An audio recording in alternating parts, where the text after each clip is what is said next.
Welcome back, all you Fabricans and Fleshbags, to the Super Not Funny Show reviews.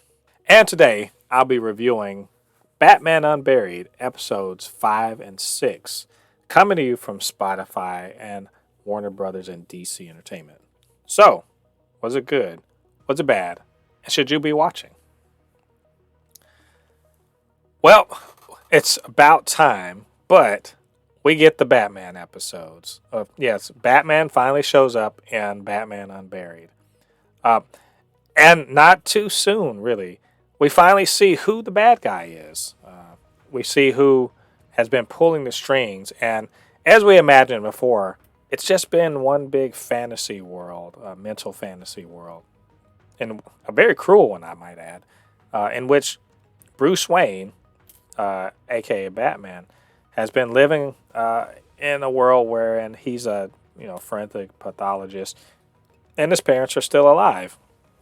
And it's all in order to get something very important that the bad guy, and spoiler alert, is Dr. Hugo Strange. And why wouldn't it be? I want to ask, why wouldn't it be Hugo Strange? We literally know that. I mean, I guess if you were paying close enough attention, or you really speculated on it, that none of that stuff was real in the first two episodes, and that definitely was a mental landscape situation. And so, who else screws around with people's heads? I mean, you got Scarecrow, you got Hugo Strange. So, in this case, he kidnaps Bruce Wayne in order to find out about, this very important piece of information in order to pull off this big job. And I'm sure somehow threaten all of Gotham. Well, I'm sure that at some point, and does so by through the Harvester, sort of as a dupe or patsy or what have you, a servant, and also sort of finding out in the process that Bruce is Batman. And I did really enjoy that. This one of the kind of downsides of storytelling like this is that for the visual medium for Batman is very good. So even the comics, so you can sort of see what's happening. And this, you really do have to use your imagination a lot. You hear a lot of the foleying, punches and kicks and running and all that other stuff. And in your mind, you have to sort of build that picture out from there. And it does help. Like again, the effects are really good. I did finally really attach to Winston Duke as Bruce Wayne / Batman, because you sort of see the transition between the two. That one, it's sort of a cliche. The voice becomes hoarse and like real low and all that other stuff, but it works.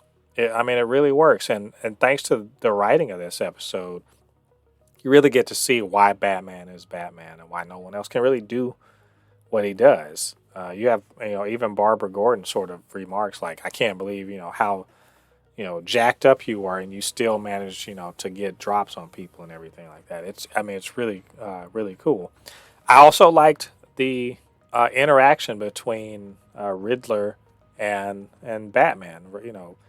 In fact, I'd say Riddler sort of stands out in this because he's got so much personality. He's the sort of person that, I don't even want to say he's not really in the spectrum. It's more like he's just a rude dick, but also he's mostly right about things. And he's clearly his time spent around criminals has really kind of hardened his backbone. Barbara gets a lot of time to shine in this episode, and she's facing her own fight back with the corrupt cops who decide to run down on all of them as they're at a safe house, and clearly that's going to be her fight that she has to bring to a resolution before the end of this series. I'm really looking forward to that. What surprise! There's corrupt cops in Gotham, and they had something to do with her dad, getting injured. As that's a revelation that Riddler didn't in fact do the stabbing. All of that's very cool. But what I really was here for is really to see Batman, even in his kind of drugged out, jacked up state, really going in and being Batman, being the awesome Cape Crusader, even if he didn't have his cape to go crusading in. The bad guy, I mean, Hugo Strange as the bad guy was, I mean, I liked it. I wasn't like, oh man, this is my favorite thing, but I did like what was happening. And I'm really curious as to what's going on in this vault that they got to protect him from. And I also like the fact that, they are splitting the team up and Barbara's going to get to do her Oracle thing, get her hack on. So that should be all interesting in the future. But all told, I was quite a fan of these 2 episodes. I think they did a great job of moving the story forward. They really kind of showed us who everyone was. If you watch or if you read Batman, you have a good idea of who these characters are anyway. But I really think you get to see another side of it when you have the Riddler and Batman teamed up, and the whole bit with Hugo Strange, like what's his plans. It really kind of makes you want to come back for more next week. It's oddly enough, these are fairly short episodes too, so like very easy to consume. To get your Batman fix. So I'm liking this format overall. So anyway, that's how I felt about these episodes of the Batman Unburied. What did you guys think about them, and what did you think about what I had to say? Why don't you get down to the comment section, let me know what you're thinking. Of course, you can always hit me up, supernotfunnyshow@gmail.com or @supernotfunnys1 on Twitter, and we'll chop it up. Talk about Batman Unburied, see where this is all heading. All right, all you Fabricans and Fleshbags, thanks once again for joining me. Come back next week, and I will be reviewing episodes 7 and 8. I'm assuming those are the finales, but if they're not, we got maybe another week or 2 of Batman Unburied. But either way, come back, and we'll do this all again.